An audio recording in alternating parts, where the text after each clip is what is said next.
All right, we got something here I felt that my viewers needed to know a little bit of something about. First of all, before we start listening to this, towards recording it, I want to say that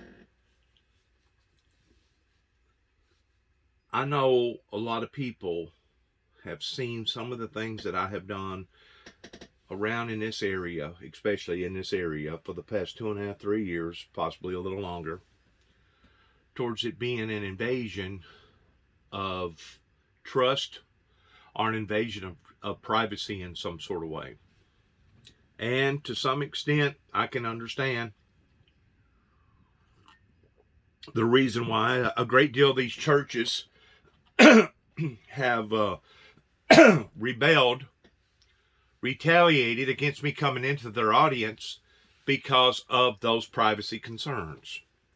But I also want to say that because of the horrendousness about this message in regards towards biblical Bible prophecy, and the reason I say this, it's not just based upon biblical Bible prophecy, but because of the area that now precariously that we have been forced off into, not just with higher prices as far as unemployment rate, interest going up, gas going up, food going up, housing going up, and possibly even a third world war pertaining to Russia, what they're doing to the Ukrainians and getting over the COVID ordeal.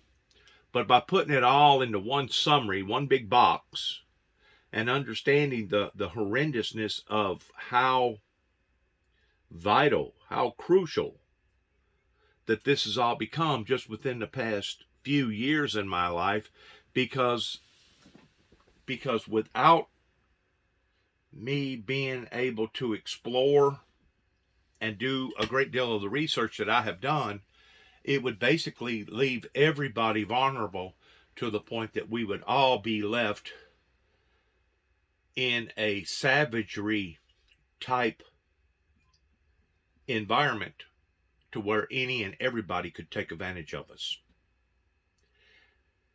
And you know, it's kind of like the question was brought to me yesterday pertaining to how come that I foreseen people that violated children pertaining to, let's say, just being a pedophile versus somebody that robbed an elderly person. How come that I seen a person that done damage to a child a whole lot more so towards it being horrifying than a senior citizen? They're both horrifying. They're both horrifying. But to look at it in a factual term, a senior citizen, somebody that's already in their 50s, 60s, or 70s, odds are whatever scars that was placed up into their lives because of them being victimized, they're not going to have to live with those scars but just a very short time until they're going to shut their eyes for the final and last time. A child, on the other hand, a child, let's say 10, 12, 13 years old, that's been raped by her uncle, maliciously, again and again and again, to the point of her having to go and get an abortion. Those scars upon that child will last the in-depth whole term of that child reaching adult life after puberty, and then her having to live with those same scars for the next 40, 50, possibly 60 or 70 years. That's why I look at somebody that harms or hurts a child towards it being much, much, much more severe. And I'm not saying that harming a senior citizen isn't severe, because it is. But because that child is in a developmental stage, and because you have brought that type of scarring to that child, now that child is going to have to live with that, him or her, the rest of her life. And because of that, I feel like that the crime should be intensified in harming a child versus harming a adult or harming a senior citizen. Also, whenever it comes to the deal with the abortion subject that has recently come up pertaining to the leaks up in the highest court of the land.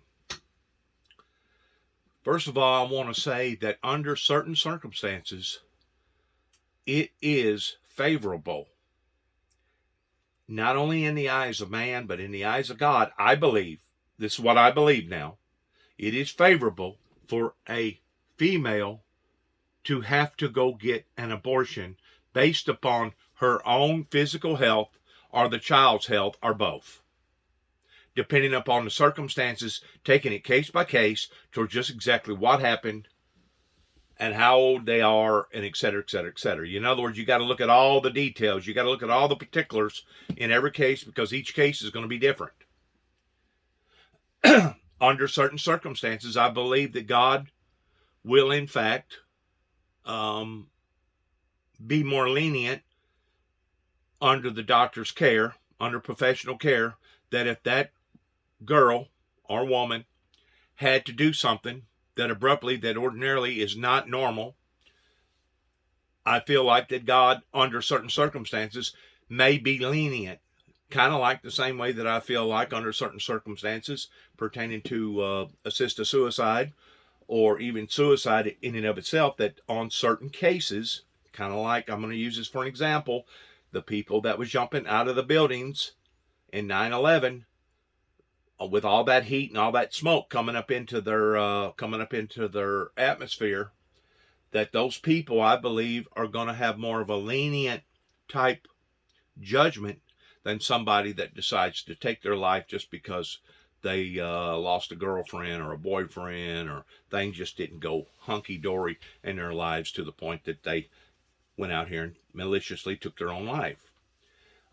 Based upon people that may have an incurable disease, based upon somebody that's already in their 70s or 80s. All these are all factors that I believe that God the Father is going to look at, even going all the way back into the era of whenever the Jews was being exterminated, that, if you was starving to death and you had rats eating on you day and night, and you had diseases all over you, and there was no promise of a future, if you could have sliced your wrist or taken a pill or ended your life in some sort of way, I'm pretty sure that at that point in time, death would have been a very, very welcoming thing in a lot of those people's lives, because that they know that they was going to die anyway. One of the coldest callous factors pertaining to how that they studied pertaining to in those concentration camps, whenever they would go to the gas chambers, how that people would pile up on top of each other every time in the middle of a room. One big pile of people, kind of like a mountain. Pretty well describes towards how the human abotomy, the human aspect of humans, will tend to want to pull together towards trying to enforce one another in their grief, or possibly even in their power. United we stand, divided we fall. That every time that had occurred, there was a pile of people in the center of the room that basically all piled up together. What you're fixing to listen to right now is some various facts. I'm going to be stopping at various places and I'm going to be talking about these things. So if you would, please bear with me, because I realize that God has given me this wisdom, this knowledge. He has given me this gift towards being able to explore into areas and situations that most people really don't want to listen to or observe or be a part of. Kind of like air disasters. I watched a program not too long ago where you got certain people that go in behind a airplane catastrophe, that try to pick up various pieces to figure out just exactly what went on. By and large, everybody and their brother isn't called to do that type of work. By and large, isn't everybody called to be an undertaker. But there are certain people that feel like that's their calling that God has given them towards doing various things that most people find to be very, very abnormal or uncomfortable, even to talk about, much less do. I kind of foresee what God has placed up into my life towards it being a gift, towards it being something that I feel like is a need, a calling, a service, okay? And because of that, I am expanding my gifts upon the others that does have the opportunity of listening to some of the things that I have to say, that they can either take those things and throw it out as it being foolish, or they can listen to some of my points of view in understanding that maybe this man, instead of him being crazy, maybe he really does have an insight towards the difference between reality and fiction, between fact or fiction. Maybe his understanding of life versus death, because of the occurrences that's happened to this individual, maybe he's got a better understanding towards various things that's going on in the world right now, more so than our professionals or the people that we're paying to have this type of insight. So if you would, please listen to this. I'm going to be stopping at various places, talking about various subjects that will, to some people, probably be obnoxious, and to others will be very, very appealing, attractive. 40-year highs. The unemployment remains where it is. You know, it's a low unemployment rate. There are more jobs than we can fill in this country, and yet the cost of groceries, gas, and all the other things you just laid out are going through the roof. What will be the impact, do you think, of that half-point hike, and perhaps more to come in a couple of months?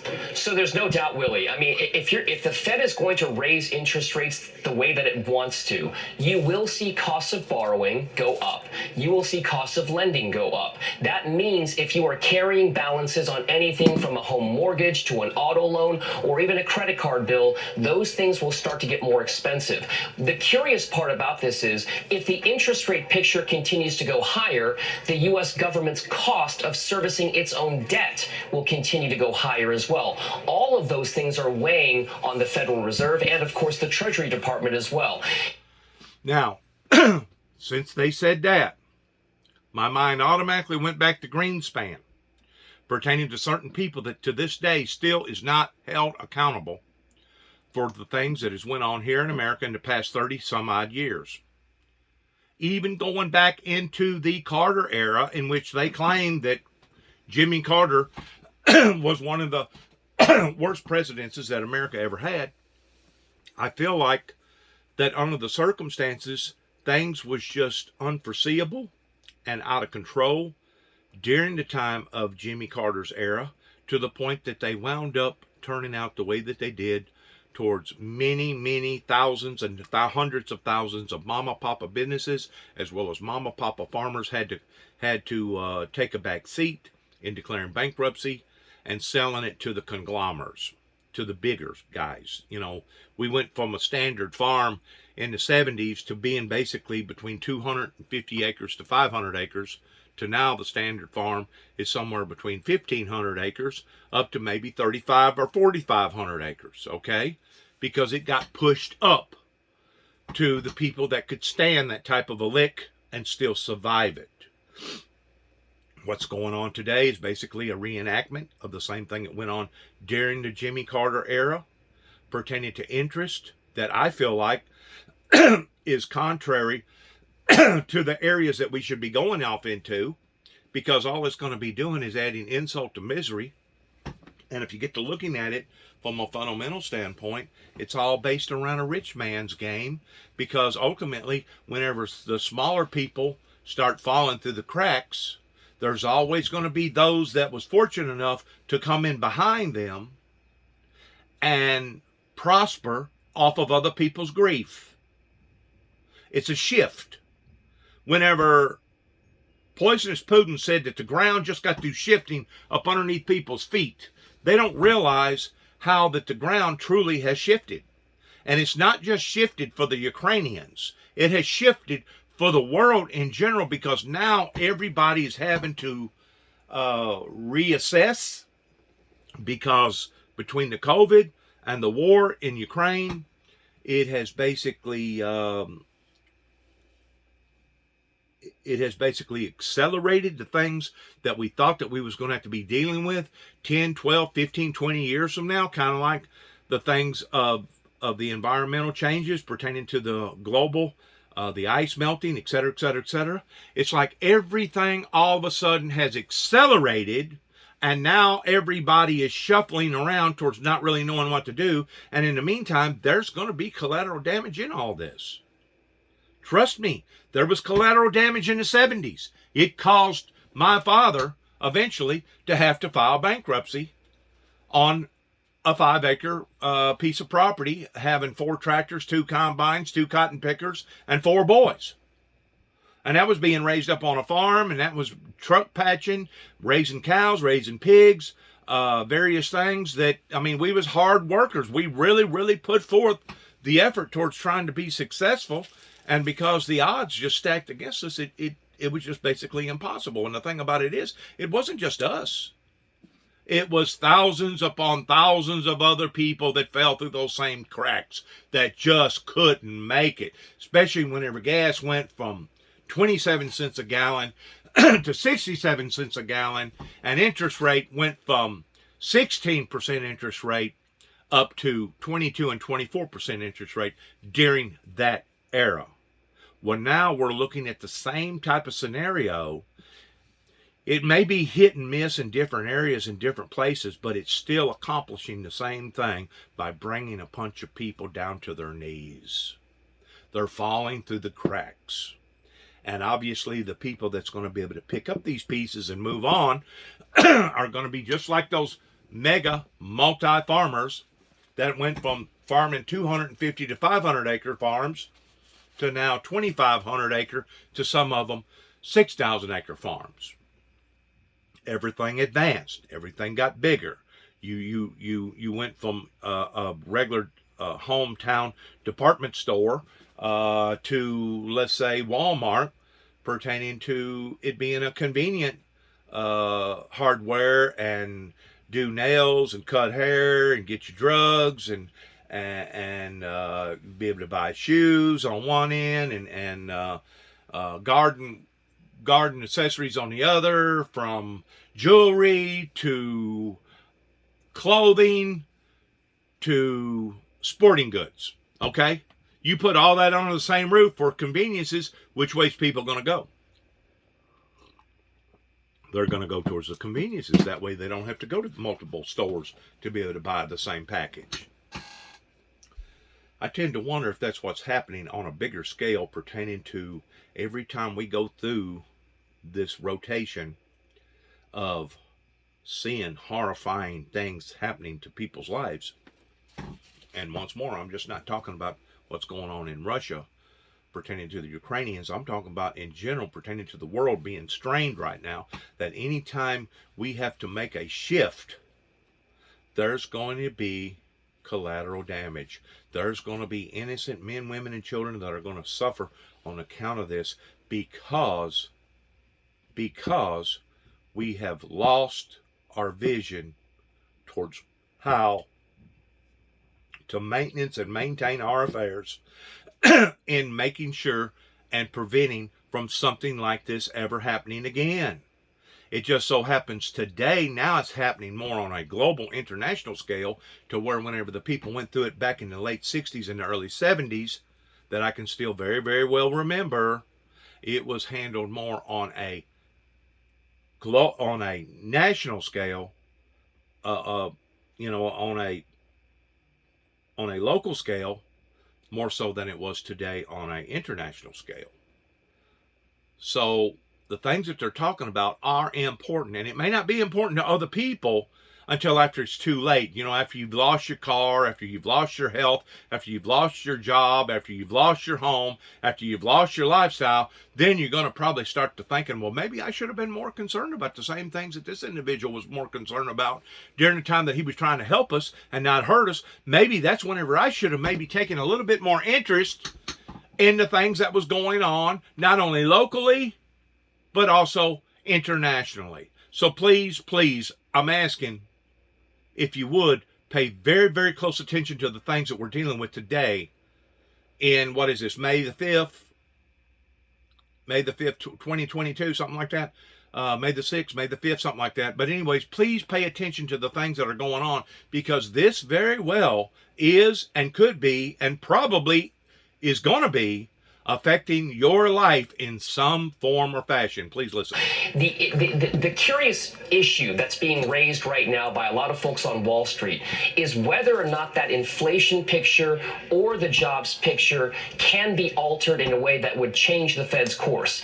Here's what I would say. The Fed has two important legal mandates.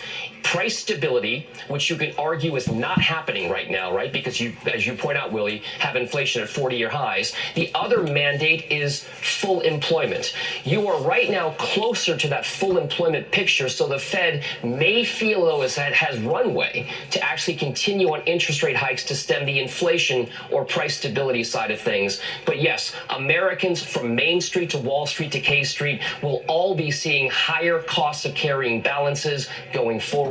That's not going to change unless the inflation picture does. So, Dom, on that score itself, the inflation picture, with regard to Jay Powell, what do you hear on Wall Street about Jay Powell from people who do business every day on Wall Street in terms of the soft-talked inflation for months prior to it exploding, really, over the past few months? What do you hear? So here's what I would hear. What I do hear right now is yes, in many ways the Fed got caught behind the curve a little bit here, right? This idea that the Fed had talked about the transitory nature of inflation for months. And for the most part, many on Wall Street really believed it. A lot of experts, not just economists, but those people who are investors and traders out there, kind of believed that narrative to be true. The issue then happened with a series of events, not the least of which was the war in Ukraine, all of the other commodity cost inflation issues that kind of go along with that, as well as fuel price issues. All of those things then put the Fed in a very difficult spot because it was about credibility at that point. And right now, the investors I talked to basically say that Jay Powell is the right guy for the job. He is handling it the best way that he can, but the credibility is going to be at issue here, which is probably why, from an interest rate standpoint, the Fed has to make sure that it gets this thing under control. Because if its legal mandate is price stability and it can't do that, then the Fed chair is going to be very, very much on the hot seat like he is already right now. All right, CNBC's Dominic Chu, thank you so much. We'll see you again in just about a half an hour for the opening bell. Now back. So by raising the interest rate, that's going to solve the problem? If you ask me, if anything, raising the interest rate is going to contribute to the problem. You got families and businesses right now that are barely hanging on account of COVID. And because of the unemployment slump, you got people that wasn't motivated to get out here and go to work. And because of them, they think that the world owes them a living, that they are entitled to freebies. You have all these different elements that are playing together right now that raising the interest rate really is the solution to the problem. In my eye, the problem is greedy, selfish people that wanted to hang on to their to their nest eggs, and these same people was not willing to. Let's watch this. Hot dog-shaped car through the window. Driver's gone. Somebody call the cops. We need to find that driver. They could have killed someone. Whose car is this? Yeah, come on. Whoever did this, just confess. We promise we won't be mad. What? So what does that have to... Hidden in plain view. Conservatives say they're hunting for whoever leaked the draft opinion that would overturn Roe v. Wade. But our next guest says they might not have to look that far. See, there's the hot dog guy. I think it was all discussed with that upper court pertaining to how crucial that this subject was going to be pertaining to abortions.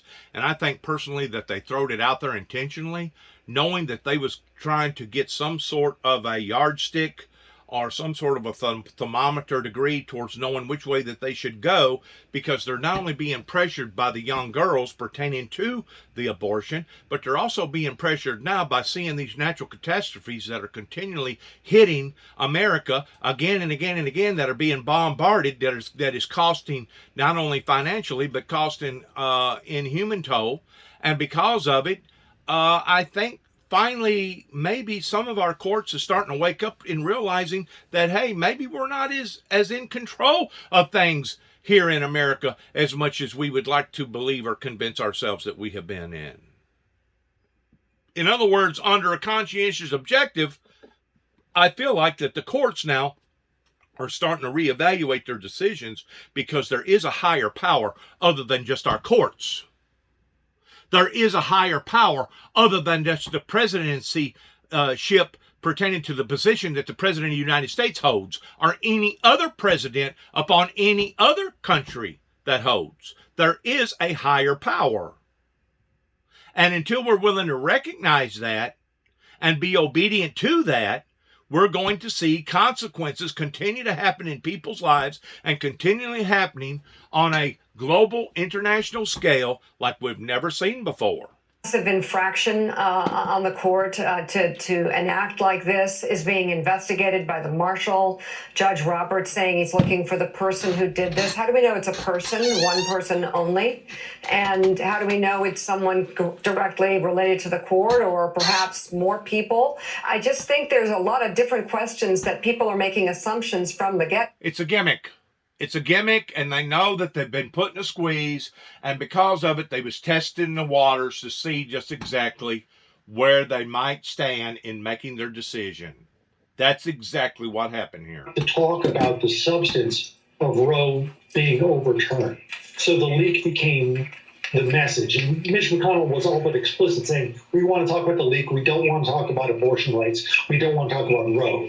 So that sort of led to the situation where conservatives were just foaming at the mouth about the leak and just assuming that it was the left that was doing it and calling for them to be disbarred or charged or put to death or whatever. So I think the rhetoric just got totally out of hand without any real, look at who might have done the leak in the first place. Yeah, John, we were talking about that a little bit earlier. Fascinating to watch the approach when this overturning of Roe versus Wade for nearly a half century has been the holy grail for conservatives and for many Republicans. And then now that it's here in front of them, it looks like anyway, they're on the doorstep. They don't want to talk about the substance of it. They don't want to talk about the ruling. They want to talk about the leak. What do you read into that? Yeah, it's really fascinating that they've been pursuing this goal for 50 years. But as everyone says, it's the dog that caught the car. They don't want to discuss it. I think it's a diversion. This is a diversion towards trying to get people thinking about one thing whenever they should be thinking about the other. What is the other? The other is that for the past 50 years, we have seen the results of all these unborn children that has been maliciously killed in women's stomach, and probably 85% of them was done illegitimately because it was going to cause a inconvenience in somebody's life. That was not why the abortion clinics come into an existence towards these laws ever being embraced to begin with. These people have abused these situations, and now because of it, we're suffering the consequences, not only financially, but also environmentally. We're suffering the consequences on account of it, and that's what I continue to keep saying again and again and again, and don't nobody want to hear me, so that's fine too. It's sad. To the public. And that may have something to do with the motive of the leak. That's the leading theory for why it would have been conservatives, which, again, we don't know. But if it was this fear that Kavanaugh was pulling one of the other conservatives to his side to leave Roe intact, and that we may have already had a revision. That's the main theory, right, is that this early draft that was intended to lock in all the conservatives behind the sweeping reversal of Roe. All right, New York Magazine's Jonathan Chait, thank you so much. There's so many different prongs to this story. Right now, Democrats are trying to pass legislation to codify abortion rights. It's not going to pass because Republicans won't support it. So wonder what the point of that is. We'll talk about that. We kick off the fourth hour of Morning Joe now, 9 a.m. on the East Coast. 6 a.m. for the early risers out west. And coming up in this hour, in just about 30 minutes, the markets will open after a roller coaster few days. The Dow dropping over 1,000 points and the NASDAQ dropping 5% yesterday alone, the worst trading day since the start of the pandemic. And as the Senate sets a date to vote, as I said, on codifying abortion rights into law, a vote doomed to fail, the action turns to the states, especially with those so-called trigger laws, which will criminalize abortion. Michigan is one of those states, and its Secretary of State will join us in just a few minutes. And later this hour, Steve Kornacki will be live from Churchill Downs to break down the favorites for... The abortion laws was not put in place so that it was good conveniences for various women or various couples to go out here and maliciously kill an unborn child because of causing some sort of a inconvenience in one's life. We've also gotten reports of heavy fighting inside that plant. Despite that, the wife of one Ukrainian commander says they are vowing to stand, quote, until the very end. The assault, Ukrainian officials say they managed to evacuate more civilians from the tunnels beneath the plant earlier today. Operations have been able to evacuate roughly 500 civilians in recent days. It's not... Now, I want to weigh in on something else that God has showed me about pertaining to the debate or the controversy about our military men and women that wants to stand for the glory of God in trying to eradicate evil or eradicate bad from good. First of all, whenever God the Father decided that he was going to destroy Sodom and Gomorrah, and there was another area that he destroyed pertaining to the Tower of Babel, he done this for purposes because of the wickedness of society. It has been pointed out, or it has been challenged by the demonic forces, that whenever God destroyed these cities, whenever God destroyed the old world pertaining to the flood, that not only was he destroying the guilty, but he was also destroying part of the innocent too as well. Okay? That was one reason why that our military shifted during Desert Storm, during Desert Shield, to where now we was strategically pinpointing towards who that we was going to try to blow up and destroy, who our enemies was and who our enemies was not. That way we could help to limit the collateral damage. Please listen to this right here, please. About intelligence that's being provided to Ukraine to help defend themselves. Now, look on that report, and you saw me at the podium. Again, we provide them what we believe to be useful information, timely information about Russian units, but we are not giving them targeting information for senior military leaders on the battlefield. Again, I just think it's incredibly unhelpful. In fact, I'd say unconscionable for some of these leaks, for some people to be out there talking about specific on the intelligence. The Russians now are trying to say that this is some sort of a proxy war. This is not a proxy war. This is not something that the American people wanted to embark up into pertaining to our United States Central Intelligence Pentagon. This is something that Russia took upon themselves not only in the year 2015, but has taken upon themselves now towards basically trying to get back or regain some of the losses that they feel like that they took on the cheek, because they're still not willing to advance to an open, true democracy like some of the other people are on the planet. Again, I mean, when you talk about intelligence, the less said, the better. And if we want to be able to continue this effort to help Ukraine defend itself, we need to be able to protect that kind of information. So, again, totally irresponsible, the people out there talking about this. So, Admiral, every day when we talk about the issue of the war in Ukraine, and it is every day that we do it, as you know, in addition to words like targeting that come up, the word logistics comes up almost every time we talk about the war. And a lot of people out there think that the word logistics means take a right and take a left and, the street signs. Could you, from your experience, explain to our audience the difficulty, the degree of difficulty for the Russian army in moving an army across the battlefield with all the component parts, mechanized units, infantry units, of what that encompasses. Yeah, there's an old saying, an army moves on its stomach. Basically, that's a flat way of saying that, any army that operates on the ground needs to have supplies, food, fuel, ammunition, spare parts.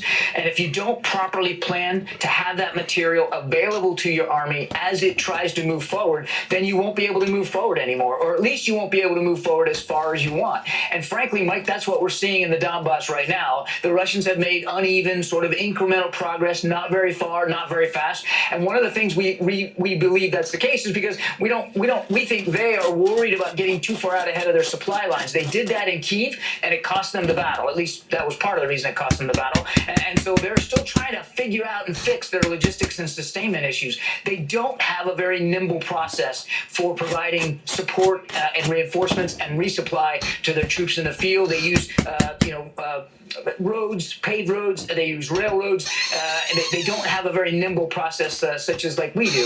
And so it's continuing to cause a problem for them. Not to mention, Mike, that it's the spring there, and so it's very muddy. And so they are now nimble means very flexible. In order to try to get stuff to their troops, they can't really go off road right now. So, Admiral, just looking at the map, you can see the strategic importance of Mariupol to the Russians. What are the concerns about what is going to be happening in Mariupol over the next 24, 36, 48 hours, especially as we lead up to May 9th, Victory Day in Russia? Yeah, someday they're going to write a book about the resistance in Mariupol, or probably many books. I mean, it's just incredible that the Ukrainians have been able to hang on, at least in that steel plant, and force the Russians to devote firepower and effort to Mariupol. They are still bombarding it. You've seen the video. You're showing the video. We know that they still have Russian troops dedicated to Mariupol. Some have left to go north, but there are still troops there, and they're there because the Ukrainians are still fighting back. And we know that they're fighting bravely, and we know that the Ukrainian armed forces are trying to get help to them, but they're not able to do that. And obviously, we want to see all the civilians that can leave safely. Our conversation earlier this morning with Pentagon spokesman John Kirby. Joining us now, former U.S. Ambassador to Russia, Michael McFaul. He's director of the Institute for International Studies at Stanford University and an NBC News international affairs analyst. Also with us, former senior operations officer with the CIA, Mark Polymeropoulos. Good morning to you both, gentlemen. Mark, let me start with you just quickly on the question of these leaks. First to the New York Times about the generals, and then this morning to NBC News with the story that the United States provided intelligence about the location of the Moskva, and it was Ukraine that carried out the strike. As someone who's probably been involved in some of these conversations during your time at the CIA, I take it this doesn't surprise you that the United States is doing that. Does it worry you that it's made public, though? Well, sure. It's certainly not preferable when you see kind of, intelligence and secret operations, splashed across the front pages, essentially every media outlet in the world. I think back to what the Israelis do. The Israeli model is to carry out these operations and then really not comment on them. And that kind of ambiguity actually instills more fear in our adversaries. But in terms of the substance of it, I don't think this is anything that the Russians and Vladimir Putin didn't know already, based on their own collection and probably just their own analysis of the situation. So it's more kind of on the overt side. Is there worry that this will be escalatory or not? And I just have to throw one more thing out there. Remember that the Russians provided bounties to the Taliban to kill U.S. forces. So any kind of Russian complaints on this would be a bit hypocritical. Yeah, Ambassador McFaul, what about from you? I mean, this is sort of understood that this was happening, I think, by most people. Maybe not that it would be so specific on the front page of the New York Times, but that the United States, of course, in addition to the hardware, the military hardware it's providing, is also giving training and intelligence to the Ukrainian military. Yes, and I think many of us have known that for a long time, and it's great. It's part of the war effort, and it's completely wrong to talk about it to the New York Times or NBC. I'm sorry. What is the U.S. military security objective of doing it?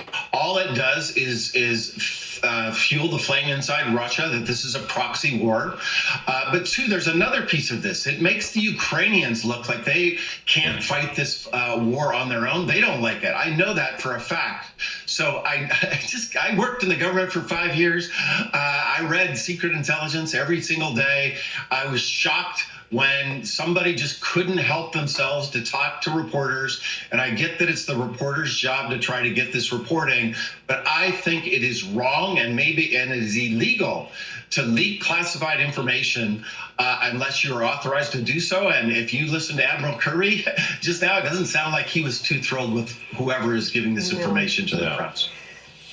Mr. Ambassador, I'm curious, as these Ukrainian fighters and civilians are faced being crushed in the last remaining building, a steel plant in Mariupol, bearing the brunt, really, of Russia's brutality, this strategic location. Is there anything in the realm of sanctions that can be done to squeeze Russia and really make them feel it? Not the people of Russia, but Putin and the oligarchs. Are there sanction triggers that haven't been pulled that perhaps Europe and the U.S. might feel a little short-term pain, but perhaps could have more of an impact on getting a message to Vladimir Putin? Well, there are way more sanctions that should be implemented. I'm part of a working group that published a paper last week. Oil and gas sanctions, first and foremost, and I applaud that the European Union is discussing the oil piece. We want them to discuss the gas pieces as well. Second, declare Russia a sponsor of state terrorism. That would have giant financial implications for doing business in Russia. Right now, we have 4 countries on that list: North Korea, Iran, Syria, and Cuba. I don't understand how Cuba can be on that list and Russia not. And then individual sanctions. I think we're up to 900 or so entities and individuals that are on the list. The Ukrainians have proposed 9,000 people to be on that list. And even the Russian opposition leader, Alexei Navalny, and his organization have proposed 6,000. So when I hear sanctions, there's nothing more left, I categorically disagree with that. That all said, I don't think sanctions will stop this horrendous, heinous assault on Mariupol. Remember, just 10 days ago, Putin, when he met with his Secretary of Defense, his Minister of Defense, and they discussed Mariupol, he said, no more attacks, just don't let a fly get into that steel mill, right? I think he was giving, that was a signal that we're not going to fight. He's changed that because he wants Mariupol, I believe, before May 9th, so that they have some kind of victory before that holiday. And that, I think, is why you see this assault escalating the way it is. It's horrible. I think that Volodymyr Zelensky has made it clear, President Biden has made it clear that Ukraine needs to feel the support of the world. And you just mentioned 3 sanctions that appear to be just stalling. I mean, why not make Russia a sponsor of state terrorism? What would be holding that back? Sorry, was that the name? That's a question. Oh, sorry. Oh, go ahead. Ambassador McFall. It's a great question. Ask senior administration officials. I know that there's support on it in the U.S. Congress. I spoke to Speaker Pelosi directly about it. She supports it.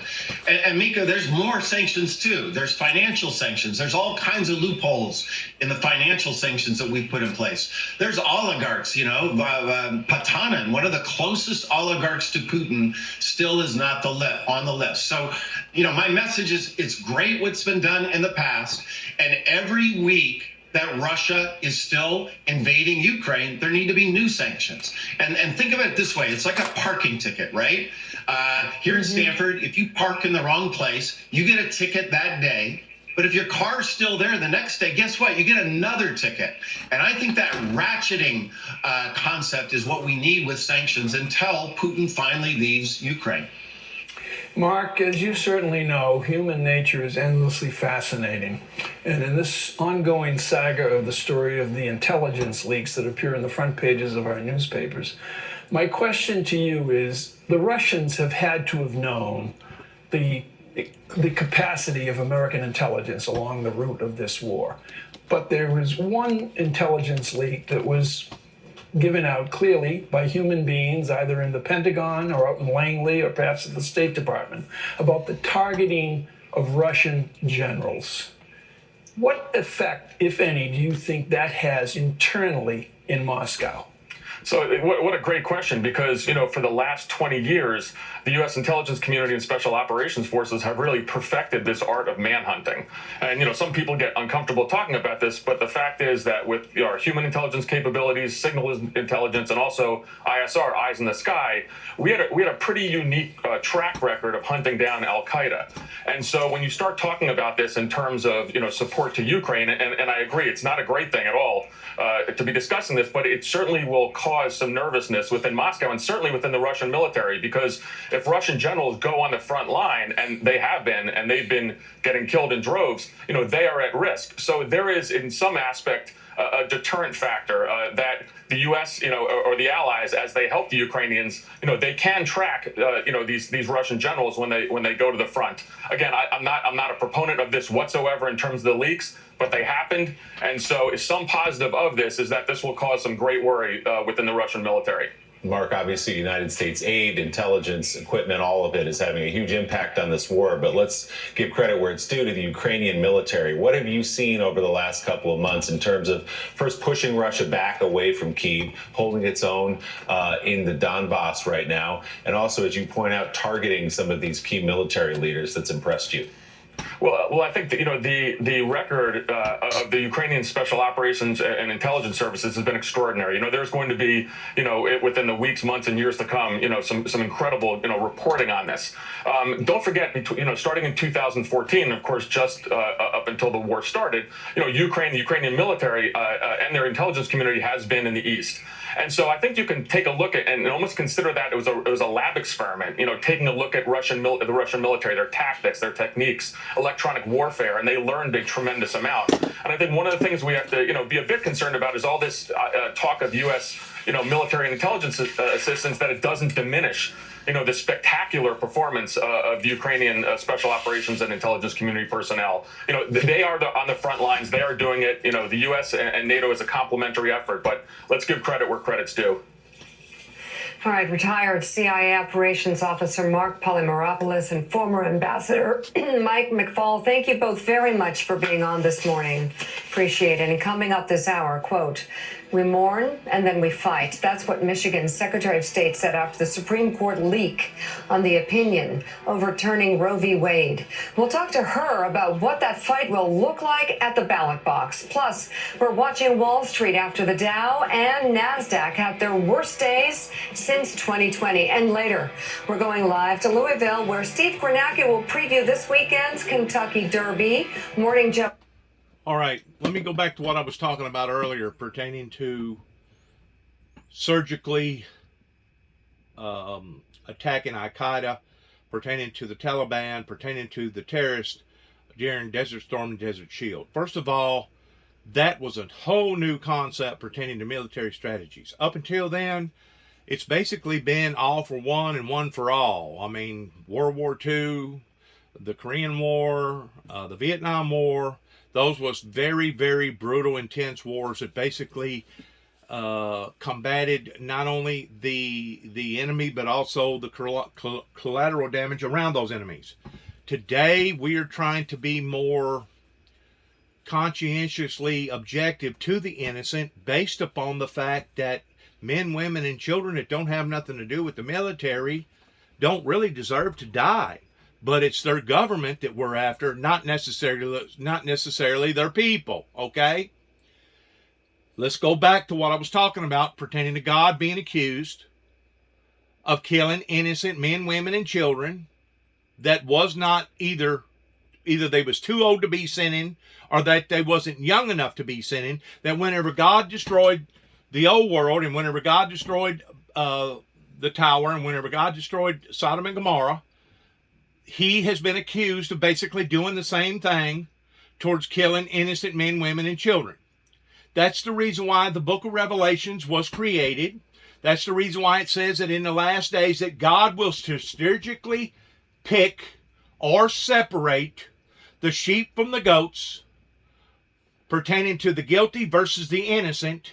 And that's what this is all about. This is about the lives of the innocent versus the eyes of the guilty. So those that question me about my motives towards wanting to actually go after the head of the snake versus just different pieces and parts of the snake, and et cetera, is because I believe if you can take out the head of the snake, the rest of the snake will die, pertaining to Satan, that the head figure, the linchpin, the kingpin. If you can take him out, the rest of them will follow along with him, pertaining to the Prince of Saudi Arabia that masterminded 9/11. Okay? That is, in fact, a fleshly Satan. He's not just a spiritual Satan. He was actually manufactured and manifested by Lucifer himself, which puts him above and beyond all the other demons, that now he holds his own entitlement. He holds his own position towards being basically the king of evil. The king of evil, the prince of darkness. That's exactly what the Saudi Arabians are. And to this day, for us Americans, to still look at them as being some sort of allies, to me, it's just absolutely mind-blowing, especially since we have got the evidence, the proof, that not only are they a evil, demonic society that's basically an antichrist government, along with Turkey and several other ones around there are, that basically has the proof that they financed and was in behind 9/11, and still to this day I have not seen no true recourse on account of that towards them still being at large. Now, I don't know if we put ourselves in a bad position towards damned if we do and damned if we don't. And if that be the case, it's once more, it's no one's fault but our own primary heads of authority pertaining to authority figures that we have paid in the past 30 some odd years to protect us and take care of us, that obviously they have failed in. Which brings me to one other final thing that I want to talk about. We would not be having to deal with what we're dealing with right now pertaining to internet orchestrated open intelligence on the level that we're having to deal with today if the doors of the ministry would have been opened up 30 plus years ago after the falling of a major ministry pertaining to Jimmy Swaggart's ministry, and after the accomplishment towards the falling of the Berlin Wall in 89 and then the collapse of the Russian system. We would not having to be dealing with those things today if things would have been adequately taken care of from the church perspective. From the church perspective. Now, today, 30 some odd years later, we're not only having to deal with the consequences from the political perspective, but now we're having to deal with these jackasses that basically has put us, and whenever I say jackasses, I'm not necessarily talking about the Democrats or the Republicans. I'm talking about jackasses in general, that now we're having to deal with these jackasses decisions today that have brought peril into a great deal of people's lives, including those who are suffering in the regards towards finances and health issues. We would not be having to deal with these things today if the church sector would have gotten the bull by the horns the way that it should have had 30 plus years ago, whenever all this developed in regards towards opening up NAFTA and lowering the walls or the gates or the mandates in regards towards universal global trade. Now, from the way I'm looking at it, has the apple cart been turned over? Oh, honey, the apple cart just hadn't been turned over. The apple cart has been turned over, and now it's being trampled upon. It's being purposely stomped upon. And if it ain't being stomped upon because of China being still in the subjective rule of COVID towards having to shut down, but it's also being stomped on pertaining to all our vessels, not having good labor, bad decisions that was made pertaining to not putting all them ports on automated systems to where we had to rely upon labor. There's some areas in the auto animated system world that actually serves a great purpose for the humans rather than humans doing this. We have seen that in the car industry again and again and again, towards how that we now have robots that'll weld a car up, dip it in a solution, and basically put it out there on the line to where now laborers start working towards putting all the pieces together. And to some degree, even that can be done automatically in an automatically form. Not all the time, because it does require a certain percentage of, kind of like cutting your hair. You can't go into a hair barber shop, or I'm not aware of one yet, that you can just basically press a button. Well, what do you want? You want short hair, medium hair, or long hair? And all of a sudden, all these scissors come out, chop, chop, chop, chop, chop, chop, chop, chop. And 5 minutes later, you walk away with a completely total, brilliant, excellent haircut. As far as I know, today, that has not been engineered. Now, it might in the future, but as of right now, we still rely upon that human touch to be able to cut an individual's hair. Well, we have so many other different work ethics out there that require the same thing. It does. It requires the same thing. I mean, maybe you can order your food now animatively through a computer, and you can tell the cook towards exactly what you want. And I guess maybe possibly there's some restaurants that has robots that'll bring you the food. I don't know. Maybe they have a conveyor belt that'll bring it to you. I don't know, to where you don't have to really correspond with one human to another. But by and large, our industries, our occupations require a great deal of hands-on touching experience, hand to hand, to be able to make sure that those proper procedures are taken care of in a proper way. Now, getting back to what I was talking about pertaining to God, pertaining to Sodom and Gomorrah, pertaining to accusing him of destroying innocent lives that was not partaking in the guilt of sin. There's a complete total difference in going to war with a group of people that's adults and a group of people that has embarked their rights upon other people towards now destroying not only property, but destroying lives illegitimately. That's what the Russians, and we're seeing the Russians do on a day-to-day basis. On the other hand, pertaining to the abortion issues, those children that are in those mothers' wombs are totally innocent. Not only are they innocent of sin, but now you're depriving them of the right. Whenever we talk about the women's right, the pregnant women's right, what about the child's right? Don't that child that's in that belly have a right, even if you have to open up a newer or a bigger system pertaining to adoption agencies? Doesn't that child have a right to live? Doesn't that child have a right to make his or her own decision towards whether or not they want to be an asset to society, or they want to be a painter or an artist or a doctor or a nurse or a scientist? Doesn't that child in that belly have that right to make those decisions? Well, not according to the mothers. According to the mothers, they have a right to kill that child just because it's going to cause an inconvenience in their lifestyle, just because of et cetera, circumstances. To me, that is cold-blooded murder. There's a difference in cold-blooded murder versus going after the perpetrator that caused the harm or the hurt to begin with. That's called justifiable murder. There is such thing as justifiable homicide. Whenever somebody has broken into your house and you have to kill that person to prevent from your life being killed, that's called a justifiable homicide.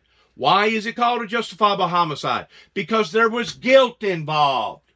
That individual had the intent towards wanting to bring harm and hurt and possibly bring death into your life, and because of it, now you have the right to defend yourself.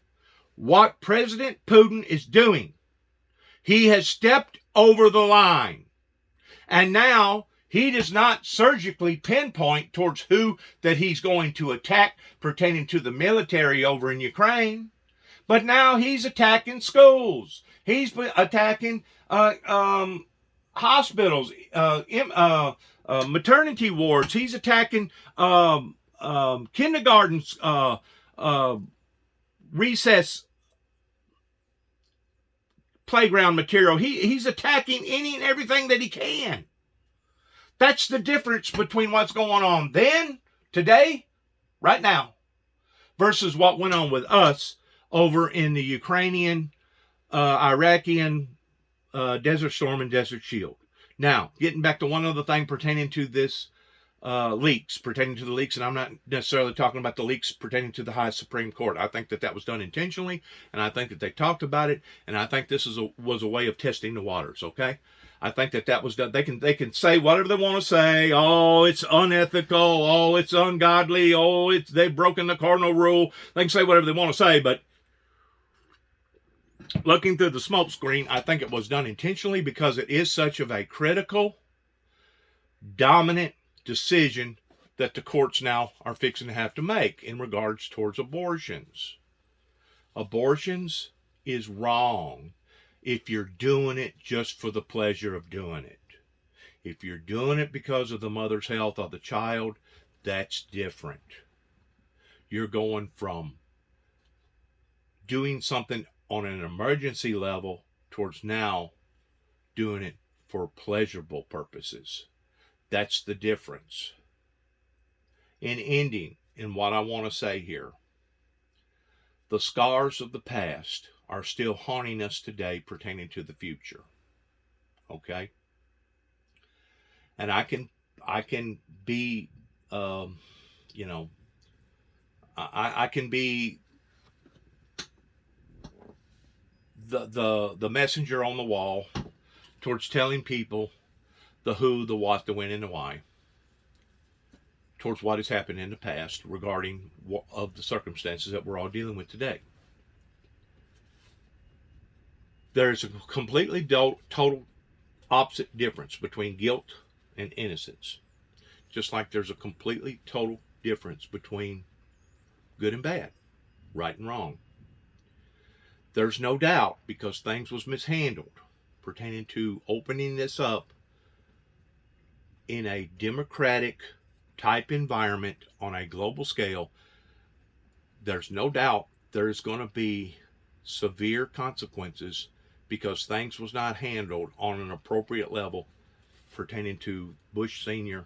and the Reagans, and once more falls upon to the so-called church society that didn't want to embrace those ideals during the time that all this occurred. There's going to be severe consequences on account of this. But on the same token, if we will stay strong and united we stand, divided we fall, we see right now that Satan's house is falling. The house of cards is falling all over the planet, pertaining to various alliances and various people protesting of various things, and these are all the prophecies that Christ talked about pertaining to the end time events, that there would be major conflicts, wars, rumors of wars, protests, conflicts, storms, earthquakes, volcanoes, the rising of the oceans, etc., etc., etc. These are all things that have already been predicted thousands of years ago that is going to occur.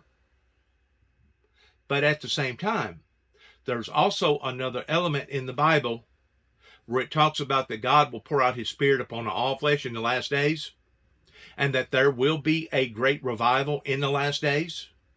And in these revivals, not just here in America, but worldwide, I truly believe that we will lick our wounds, we will pick up the pieces, we will figure this out, and that there will be a remnant of people that will rise from whatever, regardless whether it be financial doom or political doom or spiritual doom, that if we will stay strong in Christ and stay together for the right purposes, I truly believe that the meek will, in fact, inherit the earth, just like the Bible talks about. And I ain't talking about the so-called meek. I ain't talking about the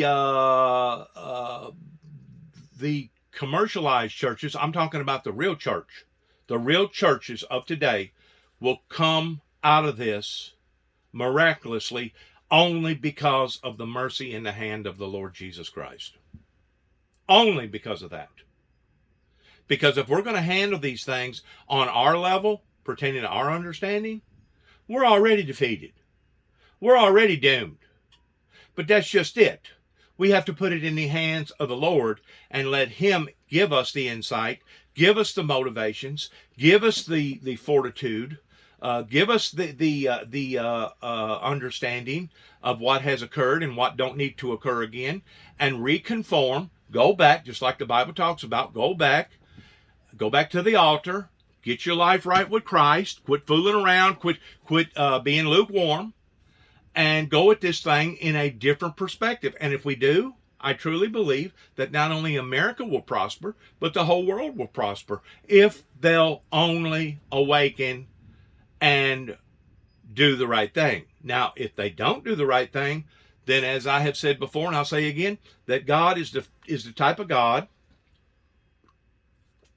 that's not going to make any of us do anything that we don't really and truly want to engage in. But what He will do, He will cause enough problems and enough consequences to fall into our lives that ultimately we'll wish that we did do the right thing because we wasn't doing the right thing. That's the bottom line. That's the bottom line, is that we as a Christian society, as a unheathenistic, civilized society, working through the hand and the Spirit of God, through the blood of Christ and the Holy Spirit, we can go back and rejuvenate in a jubilation towards getting this thing right. But there are certain elements that even our highest courts are starting to realize that, hey, there's consequences in doing certain things, not only to each other, but against God's principles. And whenever you continue to keep violating those principles, that's whenever God the Father will lift His hand and He'll let the old devil sure enough come on in there that you've been easing and tickling and teasing towards. He'll go ahead and let the devil come on in full house to where you will become prey to not only yourselves, but to this supernatural entity. And that's the way you got to look at the evil pertaining to Satan. You got to look at him as a supernatural entity compared to our flesh and our bones. He'll basically say sick 'em, just like somebody sicking a bunch of dogs on somebody, and say, okay, if this is what they're asking for, give them what they want. And he'll do just exactly that, which backs up or supports the very things that I've been talking about in the past towards the church world, the so-called church world, or the so-called political church communities in America hasn't truly been wanting peace. If they truly wanted peace, they would have already sat down in a brand new mindset towards trying to figure out not only the things that we've done wrong, incorrectly, but the things that we need to do right, correctly. And for these young girls to go around having 2, 3, 4 abortions a year, knowing that we have science out there now that can prevent them from getting pregnant in other ways, like the abortion pill or whatever, that the new scientific pill that they've come out with, and other types of things, and teach them to dress appropriately in the house with their uncles. Don't be flamboyantly putting yourself out there to where you become a target.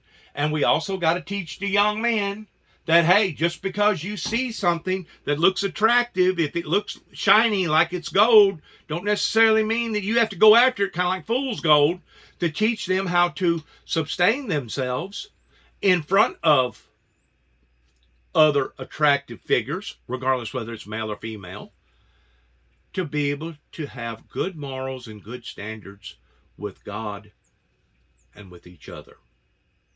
If we don't start practicing these things that I'm talking about, we're going to have dire circumstances that's going to go beyond most people's comprehension. And I'm just not talking about super exceeding tornadoes and super exceeding heat domes and super exceeding hurricanes and super exceeding earthquakes or volcanoes. I'm talking about all the above, from diseases to the diapers. From the diapers to the diseases, from A to Z, we will see things that will be horrifying to most people's imaginations. And these are all things that can be avoided. These are things that can be avoided. The measuring stick that the world goes by right here, pertaining to the Dow Jones, stocks, markets, etc., that's only one yardstick.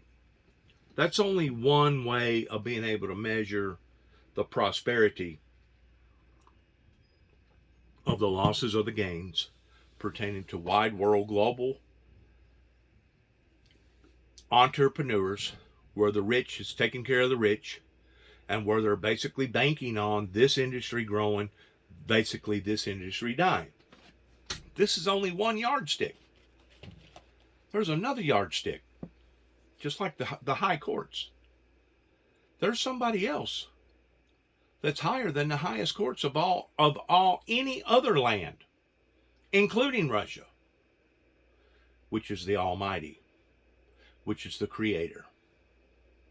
And if we're not willing to see that and understand that, and how that the 1%ers have led us 99%ers down the wrong road, just like falling into this thing that Russia keeps continually accusing America towards an epoxy war.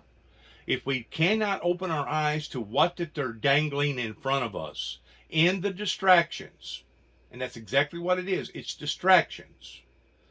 They're creating this illusion to the point that we're focusing on one thing when we should be focusing on something else. If we're not smart enough, they're fixing to eat all of our lunches again, the same as they done in the 60s and throughout the 70s. But this time it's going to probably be 1,000 times worse. And there's no doubt all the crooks, all the politicians that has come before us, maybe not all, but a great deal of them, have gotten their hand caught in the cookie jar. They have made the wrong decisions for the American people in the world, and because of it, we're all paying the consequences on account of their bad decisions. Can it be reversed? Yes. Can we see a revival? Yes. Can we see it turn around? Yes. But you got to want it. Not just talk about wanting it. You actually got to get up, get your hands out of your pockets and out from underneath your heinies, and actually get up and pursue it and be active in it. We want to thank you for being a part of the Windmill Ministries and letting us talk about these issues that are critical in this time of year, this time and purpose during this time. We want to thank you. We thank you for your support. Thank you for your prayers. We want to continue to pray for the world and the global events going on all over the world. We want to continue to pray for all the people all over the world pertaining to the needy, the lonely, the sick, the abused, the used. We want to pray for our future. We want God to bless our American troops and bless America and bless the world towards accelerating and exceeding, instead of in a negative way, but in a positive way, towards actually seeing that in which what has already been pre-selected and predicted to happen pertaining to the meek inheriting the earth. We want to pray that God's will be done. Thanks again for all your time. God bless. And as we end, shalom.